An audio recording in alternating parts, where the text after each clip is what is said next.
نحمده ونصلي ونسلم علی رسولہ الکریم اما بعد فاعوذ باللہ من الشیطان الرجیم بسم اللہ الرحمن الرحیم۔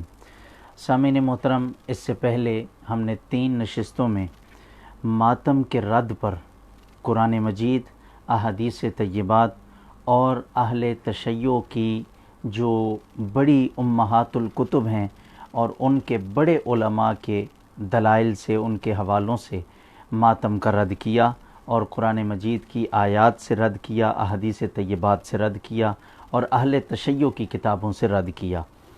آج کی اس نشست میں ہم یہ بیان کریں گے کہ جو ماتم کے لیے دلیل بنائی جاتی ہے، اس دلیل کی ماتم کے اندر حیثیت کیا ہے کہ جس پر ہم اس کو دلیل بنا کر ہم اس کو ماتم کے اس بات کے لیے پیش کریں۔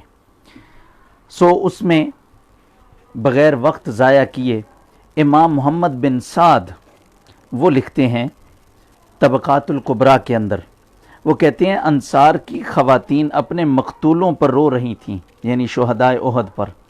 حضور علیہ السلام نے سنا تو فرمایا حمزہ پر رونے والیاں نہیں ہیں، یہ یعنی اپنے مقتولین پر تو رو رہی ہیں، مگر حضرت حمزہ سید الشہداء پر رونے والیاں نہیں ہیں۔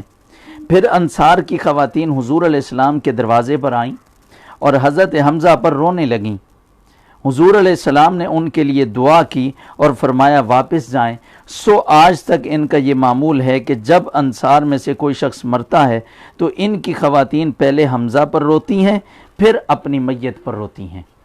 اسی سے ملتی جلتی ایک روایت امام طبری نے تاریخ الامم والملوک کے اندر، الملوک کے اندر اسی سے ملتی جلتی ایک روایت بیان کی۔ وہ کہتے ہیں بنو سلمہ کے بعض بوڑھوں سے روایت ہے کہ انصار کے گھروں میں سے بنو عبد الاشہل اور بنو ظفر کے گھر کے پاس سے حضور علیہ السلام گزرے۔ آپ نے ان کے مقتولوں پر رونے اور نوحہ کرنے کی آوازیں سنی۔ حضور علیہ السلام کی آنکھوں سے آنسو جاری ہو گئے۔ آپ نے رو کر فرمایا لیکن حمزہ پر رونے والیاں نہیں ہیں۔ جب حضرت سعد بن معاذ اور اسید بن حضیر بنو عبد الاشہل کے گھر لوٹے تو انہوں نے عورتوں کو حکم دیا کہ وہ تیار ہو کر جائیں اور حضور علیہ السلام کے عم مکرم یعنی آپ کے چچا مکرم حضرت سید الشہداء پر جا کر روئیں۔ سب سے پہلی بات تو یہ ہے کہ اس کے اندر صرف رونے کا حکم ہے، ماتھا پیٹنے کا یا بال نوچنے کا کہیں پر ذکر نہیں ہے۔ رونے کا اس کے اندر جواز پیش کیا گیا۔ دوسری چیز وہ یہ کہ امام محمد بن سعد ہوں یا امام طبری ہوں، دونوں نے روایت کے اندر یہ چیز کہی کہ بعض بوڑھوں سے یہ روایت کی گئی۔ اب یہ جو کہا نا کہ بعض بوڑھوں سے، اس کا مطلب یہ ہے کہ اس روایت کی کوئی سند ہی نہیں ہے، یہ بلا سند ہے، بلا سند یہ روایت کو بیان کیا گیا۔ اور جو بلا سند روایت کی جاتی ہے اس سے نہ حرام سے استدلال کیا جاتا ہے، نہ حلال کا استدلال کیا جاتا ہے۔ اس سے جو ہے نا آپ کسی چیز کے لیے، کسی کام کے لیے، کسی امر کے لیے استدلال نہیں کر سکتے۔ تو لہٰذا یہ جو مجہول روایت ہے جس کا سرے سے نہ تو کوئی سند کے ساتھ تعلق ہے اور نہ ہی حقیقت کے ساتھ کوئی تعلق ہے، تو یہ سند جواز کے لیے پیش نہیں کی جا سکتی۔ اس کے بعد حضرت ابن عمر رضی اللہ تعالیٰ عنہ بیان کرتے ہیں، یہ امام ابن ماجہ نے روایت کیا کہ حضور علیہ السلام بنو عبد الاشہل کے خواتین کے پاس سے گزرے جو جنگ احد کے شہداء پر رو رہی تھیں۔ حضور علیہ السلام نے فرمایا حمزہ پر رونے والیاں نہیں ہیں۔ پھر انصار کی خواتین آئیں اور حضرت حمزہ پر رونے لگیں۔ پھر حضور علیہ السلام بیدار ہوئے، آپ نے فرمایا ان پر افسوس ہے، یہ ابھی تک واپس نہیں گئیں، ان سے کہو کہ واپس چلی جائیں اور آج کے بعد کسی مرنے والے پر گریہ نہ کریں، یعنی آواز کے ساتھ نہ روئیں۔ علامہ بدر الدین عینی رحمۃ اللہ تعالی علیہ نے، اب دیکھیں اس حدیث کو امام حاکم نے بھی روایت کیا، امام احمد بن حنبل نے بھی روایت کیا، اور پھر یہ امام حاکم نے لکھا ہے کہ یہ اس امام بخاری اور امام مسلم کی شرائط پر یہ حدیث صحیح ہے۔ علامہ بدر الدین عینی رحمۃ اللہ تعالی علیہ وہ بیان کرتے ہیں، وہ کہتے ہیں امام احمد سے ایک روایت ہے کہ بعض صورتوں میں نوحہ کرنا حرام نہیں۔ میں اس کے سارے پہلو دیکھ کر وہ بیان کر رہا ہوں، کیونکہ حضور علیہ السلام نے حضرت جابر کی پھوپھی کو نوحہ کرنے سے منع نہیں فرمایا۔ اس سے معلوم ہوا کہ نوحہ کرنا اس وقت حرام ہے جب رخساروں پر تمانچے مارے جائیں، گریبان چاک کیا جائے۔ وہ علامہ بدر الدین عینی کہتے ہیں یہ قول مردود ہے، یہ قول مردود ہے، کیونکہ اس واقعہ کے بعد حضور علیہ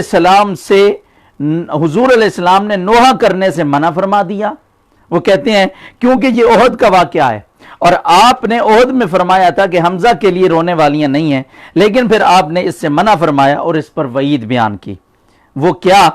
وہی امام ابن ماجہ والی سند وہ روایت کرتے ہیں۔ وہ کہتے ہیں امام ابن ماجہ نے اپنی سند کے ساتھ حضرت عبداللہ ابن عمر رضی اللہ تعالیٰ عنہما سے روایت کیا کہ حضور علیہ السلام عبد الاشہل کی عورتوں کے پاس سے گزرے جو جنگ احد کے شہداء پر رو رہی تھیں۔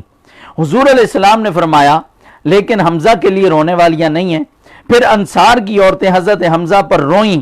حضور علیہ السلام بیدار ہوئے، فرمایا ان پر افسوس ہے کہ یہ ابھی تک گئی نہیں ہیں، اور ان سے کہو کہ جائیں اور آئندہ کسی مرنے والے پر اس طرح نہ روئیں اور اس طرح گریہ نہ کریں۔ اور اسی چیز کو شیخ محقق شیخ عبدالحق محدث دہلوی نے بھی بیان کیا، اور اسی چیز کو حافظ ابن حجر اسقلانی نے فتح الباری شریف کے اندر بھی روایت کیا ہے۔ تو اس کا مطلب یہ ہے کہ ایک تو وہ حدیثیں جو امام ابن سعد نے یا امام ابن جریر طبری نے بیان کی تھیں وہ بلا سند تھیں، بغیر سند کے تھیں، اور جو سند کے ساتھ حدیث آ رہی ہے امام ابن ماجہ کی یا امام احمد نے روایت کیا یا امام حاکم نے اس کو شیخین کی شرط پر صحیح کہا، جس حدیث اس کے آخر میں آقا علیہ السلام نے فرمایا کہ یہ آئندہ کے بعد اس طرح رونا جو ہے وہ منع کر دیا گیا ہے، لہٰذا آئندہ کے بعد کوئی اس طرح نہ روئے۔ اس کے بعد ایک یہ جو پہلی دلیل دی جاتی تھی اس کا تو رد ہو گیا۔ اب دوسری دلیل وہ کہتے ہیں کہ قرآن مجید میں اللہ پاک نے فرمایا وَبَشَّرُوهُ بِغُلَامٍ عَلِيمٍ فَأَقْبَلَتِ امْرَأَتُهُ فِي سَرَّةٍ فَسَكَّتْ وَجْهَهَا وَقَالَتْ عَجُوزٌ حَكِيمٌ۔ فرشتوں نے ابراہیم کو ایک ذی علم بیٹے کی ولادت کی بشارت دی تو ان کی بیوی فریاد کرتی ہوئی آئیں، پھر اپنے منہ پر ہاتھ مارا اور کہا بوڑھی بانجھ، یعنی اس کے ہاں لڑکا ہوگا، ایک بوڑھی عورت ہے اور بانجھ عورت ہے، اس کے ہاں لڑکا ہوگا۔ دوسری آیہ مقدسہ یہ سورہ زاریات کے اندر دی، سورہ ہود کے اندر وَامْرَأَتُهُ قَائِمَةٌ فَضَحِكَتْ فَبَشَّرْنَاهَا بِإِسْحَاقَ وَمِن وَرَاءِ إِسْحَاقَ يَعْقُوبَ قَالَتْ يَا وَيْلَتَا أَأَلِدُ وَأَنَا عَجُوزٌ وَهَذَا بَعْلِي شَيْخًا قَالَتْ يَا وَيْلَتَا۔ یہ الفاظ بڑے قابل غور ہیں۔ اس کے بعد کہا أَأَلِدُ وَأَنَا عَجُوزٌ وَهَذَا بَعْلِي شَيْخًا إِنَّ هَذَا لَشَيْءٌ عَجِيبٌ قَالُوا وَتَعْجَبِينَ مِنْ أَمْرِ اللَّهِ رَحْمَةُ اللَّهِ وَبَرَكَاتُهُ عَلَيْكُمْ أَهْلَ الْبَيْتِ إِنَّهُ حَمِيدٌ مَجِيدٌ۔ اور ابراہیم کی بیوی کھڑی تھیں، وہ ہنس پڑی تو ہم نے ان کو اسحاق کی خوشخبری سنائی، اور اسحاق کے بعد یعقوب کی۔ سارا نے کہا یا ویلتا، اے افسوس، کیا میں بچہ جنوں گی؟ أَأَلِدُ وَأَنَا عَجُوزٌ وَهَذَا بَعْلِي شَيْخًا، حالانکہ میں بوڑھی ہو گئی ہوں۔ اب یہ جو دونوں آیتوں کے اندر یہ جو الفاظ آئے ہیں نا، فَسَكَّتْ وَجْهَهَا اور قالت یا ویلتا، اس کو علماء شیعہ دلیل بناتے ہیں۔ وہ کہتے ہیں کہ حضرت سارہ نے اپنے منہ پہ ہاتھ مارا، اور سورہ ہود کی آیت میں یا ویلتا اس میں بھی افسوس کہنے کا ذکر ہے، لہذا یہ جو ہے اس آیت سے چہرہ پیٹنے کا جواز پیدا ہوتا ہے۔ تو یاد رکھیں یہ جو دلیل پیش کی جا رہی ہے نا، یہ بالکل بے اصل ہے، اس لیے کہ وہ جو چہرہ پیٹا جاتا ہے وہ تو غم کی وجہ سے پیٹا جاتا ہے، مصیبت کی وجہ سے پیٹا جا رہا ہے، جس کے لیے جواز کے طور پر یہ جو آیات پیش کی جا رہی ہیں، جس چیز کے جواز کے لیے وہ وجہ کیا ہے؟ جس کے جواز میں یہ آیتیں پیش کی جا رہی ہیں، وہ تو غم کے وقت اور مصیبت کے وقت چہرہ پیٹنے کے جواز پر یہ آیتیں پیش کی جا رہی ہیں، غم کے وقت اور مصیبت کے وقت۔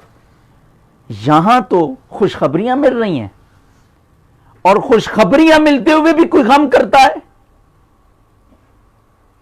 خوشخبری ملنے پر بھی کوئی غم کرتا ہے؟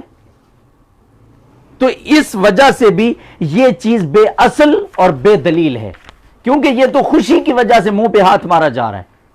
اب سنیے شیخ قمی نے اسی آیت کی تفسیر کے اندر کیا کہا۔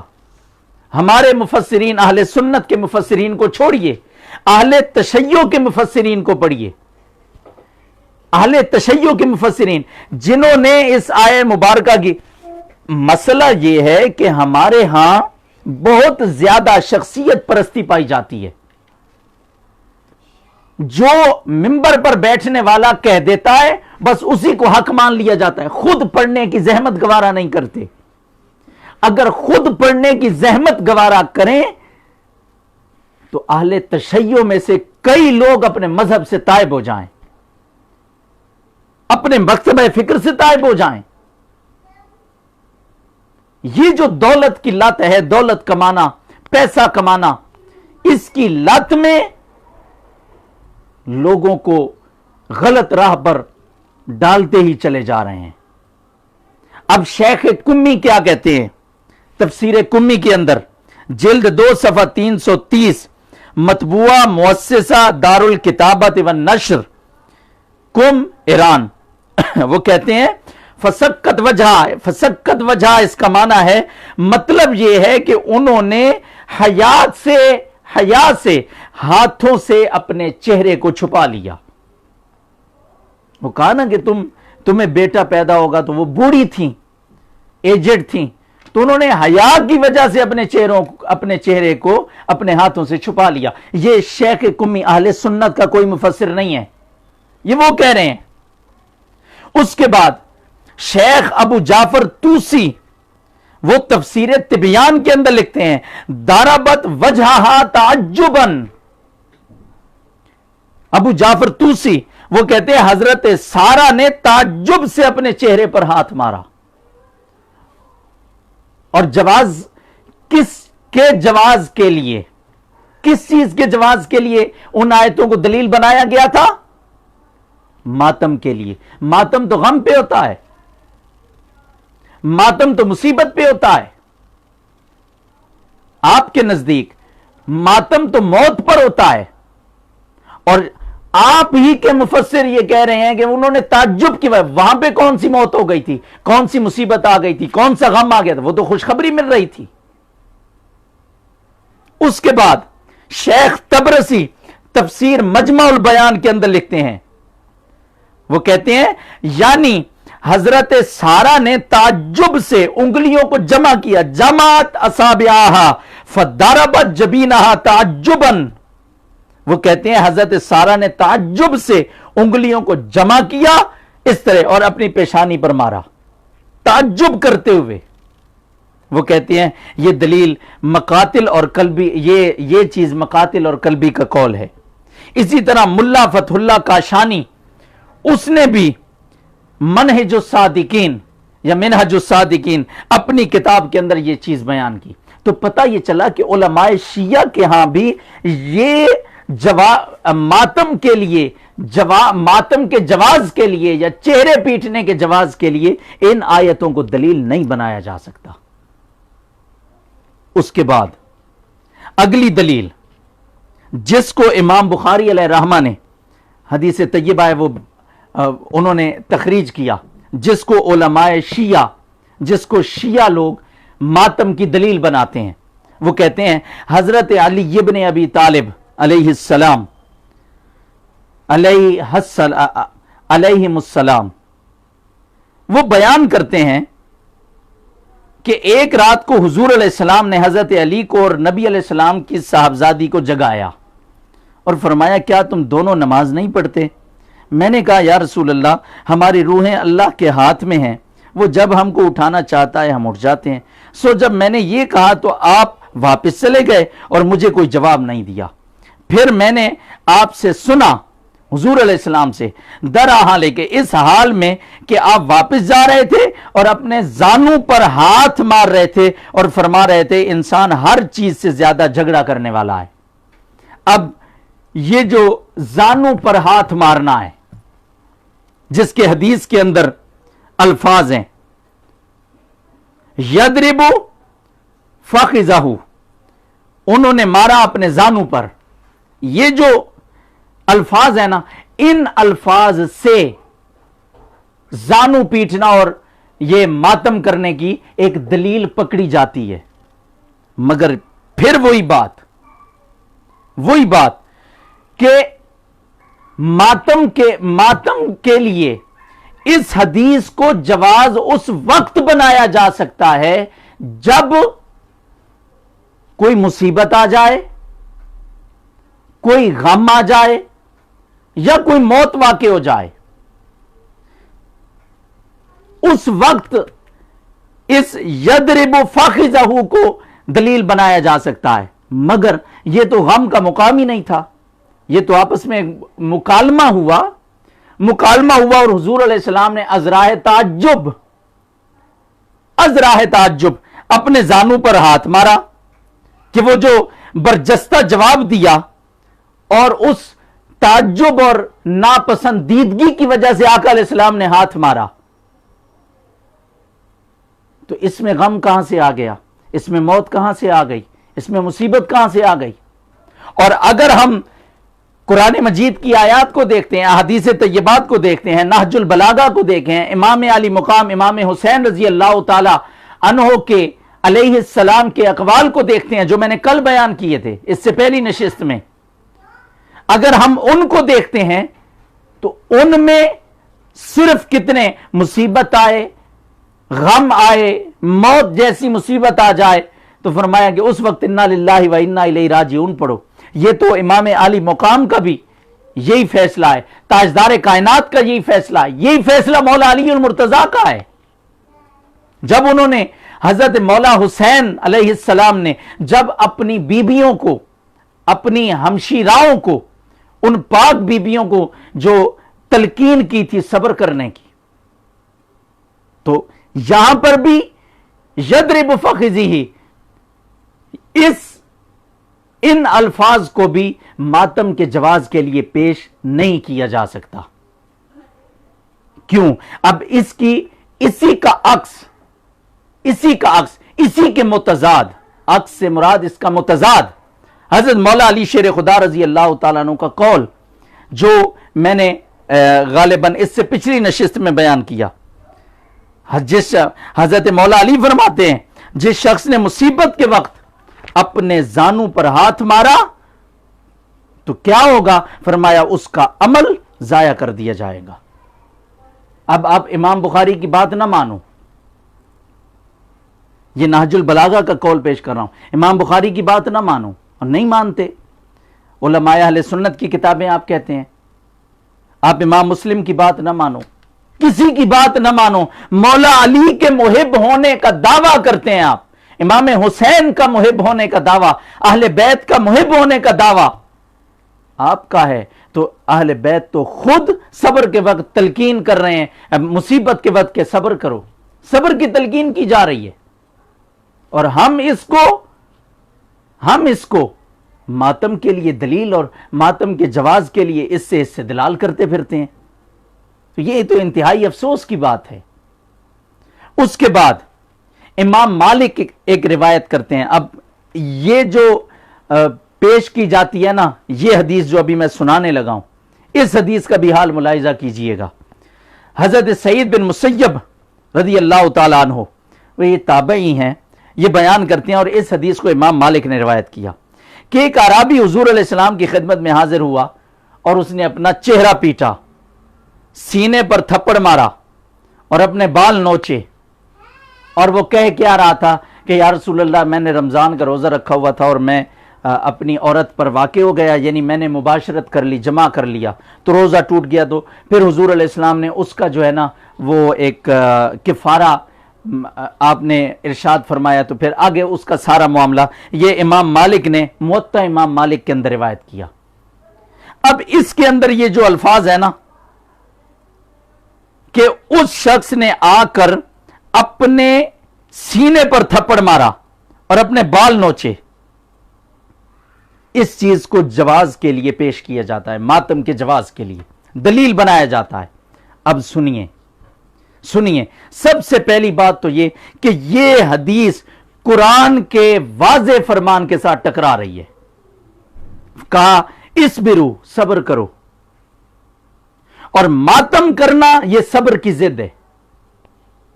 قرآن کیا کہتا ہے؟ اسبرو، صبر کرو. قرآن مجید کی 20 آیات ہیں جن کے اندر اللہ رب العزت نے مصیبت کے وقت جزا و فضا کے بجائے صبر کرنے کا حکم دیا. یا ایھا الذین آمنوا استعینوا بالصبر والصلاۃ، اے ایمان والو تم مدد طلب کرو، کس سے؟ صبر سے اور نماز کے ساتھ مدد طلب کرو.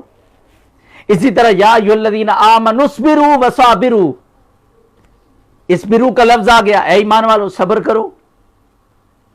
واستعینوا بالصبر والصلاۃ، مدد طلب کرو، کس سے؟ صبر سے. تو ظاہری بات ہے کہ صبر اس وقت ہی ہوتا ہے نا کہ جب کوئی مصیبت پہنچی ہو. تو قرآن کیا کہتا ہے کہ صبر کرو، اور ماتم کرنا یعنی صبر نہ کرنا یہ صبر کی ضد ہوا. یہ صبر نہ کرنا، ماتم کرنا یہ صبر کی ضد ہوا.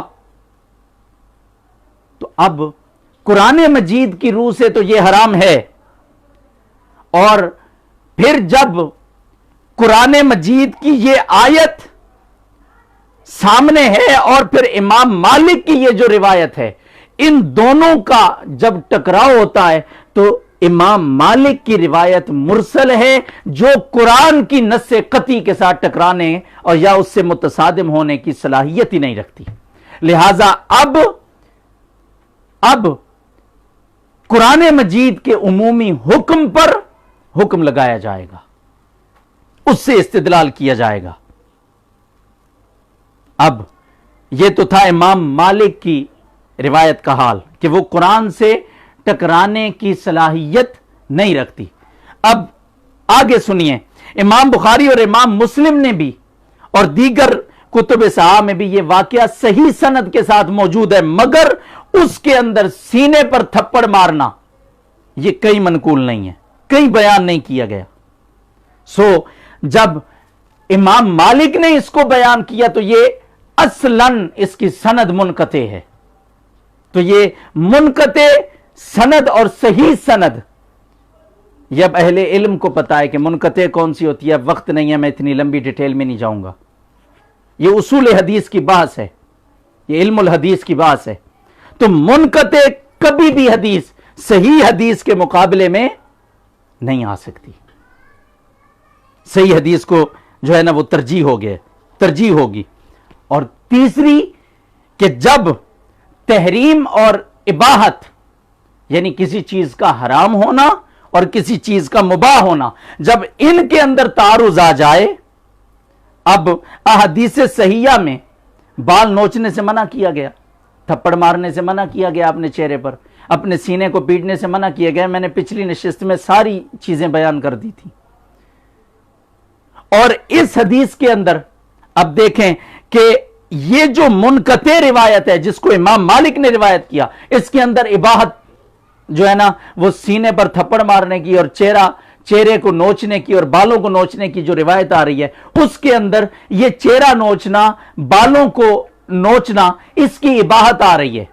اب قاعدہ یہ ہے، اہل تشیع بھی اس بات کو جانتے ہیں، اہل علم اس بات کو جانتے ہیں کہ جب تحریم یعنی کسی چیز کا حرام ہونا اور اباحت یعنی کسی چیز کا مباح ہونا، جب یہ دونوں آپس میں ٹکرا رہے ہوں، ان دونوں کے درمیان تعارض آ رہا ہو، تو یاد رکھیں ہمیشہ جو راجح جس سے استدلال کیا جاتا ہے یا جس کو جو ہے وہ ترجیح دی جاتی ہے، یاد رکھیں وہ تحریم کو ترجیح دی جاتی ہے، حرام ہونے کو ترجیح دی جاتی ہے. اس اصول کے تحت بھی امام مالک رحمۃ اللہ تعالی علیہ کی بیان کردہ حدیث کو وجہ استدلال نہیں بنایا جا سکتا۔ اس کے بعد اب یہ جو روایت ہے اس کی ایک اور جگہ سے میں اس کا پوسٹ مارٹم کر رہا ہوں۔ یہ جو منقطع روایت ہے اس سے یہ پتہ چلتا ہے کہ اس صحابی نے خود گناہ کیا تھا، خود پچھتا رہا تھا، خود اس نے گناہ کیا اور پھر پچھتاوا کیا اور پچھتاوے پر آ کے وہ اپنے آپ کو پیٹنے لگا۔ ایسا ہی ہے نا، حدیث پاک کے اندر ایسا ہی ہے۔ اگر نہیں یقین تو امام بخاری کی صحیح بخاری اٹھا کے دیکھ لیں، کتاب الصیام، اسی طرح مختلف جگہ پر یہ حدیث آئی۔ امام مالک کی یہی موطا امام مالک اٹھا کے دیکھ لیں، جس کو جواز کے طور پر پیش کیا جاتا ہے جس حدیث کو، تو اس نے خود یہ جرم کیا تھا، خود جرم کیا تھا، اس کے پچھتاوے میں اس نے آ کے اپنے بال نوچے۔ اس کا مطلب ہے کہ یہ جو ماتم کیا جاتا ہے امام حسین کو، اس کا مطلب ہے شہید کرنے کا جرم آپ کا ہے، تبھی تو پھر آپ ماتم کر رہے ہیں۔ یہ جرم آپ کا ہے نا، تبھی تو ماتم کر رہے ہیں۔ اور یہ میں نہیں کہہ رہا، سنیے، یہ ملا باقر مجلسی کہہ رہے ہیں، آپ کے اہل تشیع کے امام کہہ رہے ہیں، جلاء العیون کے اندر جلد نمبر 2 صفحہ نمبر 595 اور 596، یہ تہران کی چھپی ہوئی ہے۔ سنیں ملا باقر مجلسی کہتے ہیں، جب حضرت ام کلثوم نے قاتلین حسین اہل کوفہ کو ان کے ظلم پر لعنت ملامت کی تو انہوں نے غم اور افسوس سے واویلا کیا۔ سنیں، ام کلثوم نے قاتلین حسین اہل کوفہ کو ان کے ظلم پر، ظلم انہوں نے کیا تھا، لعنت ملامت کی، تو انہوں نے غم اور افسوس سے واویلا کیا اور اپنے منہ پر تمانچے مارے، بالوں پر خاک ڈالی اور زبردست ماتم کیا۔ یہ ملا باقر مجلسی ہیں جنہوں نے یہ بات بیان کی ہے۔ اس کا مطلب یہ ہے کہ خود ہی شہید کر کے خود ہی ان کے اوپر ماتم کرتے ہو۔ یہ ماتم کر کے تو آپ اپنا جرم قبول کر رہے ہو بابا، ماتم کر کے اپنا جرم قبول کر رہے ہو۔ اس لیے عافیت اسی میں ہے کہ اس چیز سے باز آ جائیں۔ اس کے علاوہ جتنی روایتیں وہ امام ابن کثیر نے روایت کی ہیں البدایہ والنہایہ کے اندر، امام ابن جریر طبری نے بیان کی ہیں، علامہ ابن اسیر جزری نے یا حافظ ابن کثیر نے البدایہ والنہایہ کے اندر جتنی روایتیں بیان کی ہیں سب بلا سند ہیں، اور اگر کسی کی سند موجود ہے بھی تو وہ سند اس لائق نہیں ہے کہ اس سے استدلال کیا جا سکے، اس سے استدلال نہیں کیا جا سکتا۔ اور پھر علامہ ابن کثیر نے البدایہ والنہایت کے اندر لکھا، وہ کہتے ہیں کہ اکثر کربلا کے واقعات ابو مخنف لوط بن یحییٰ سے مروی ہیں اور وہ شیعہ تھا اور وہ ائمہ کے نزدیک ضعیف ترین ہے۔ آپ پڑھ کے دیکھ لیں۔ اس کا مطلب یہ ہے، بس میں نے اپنا حق اور جو مجھ پر ایک قرض تھا میں نے اتار دیا۔ میں نے قرآن سے بھی، حدیث رسول سے بھی، علماء شیعہ کی کتابوں سے بھی، اور جو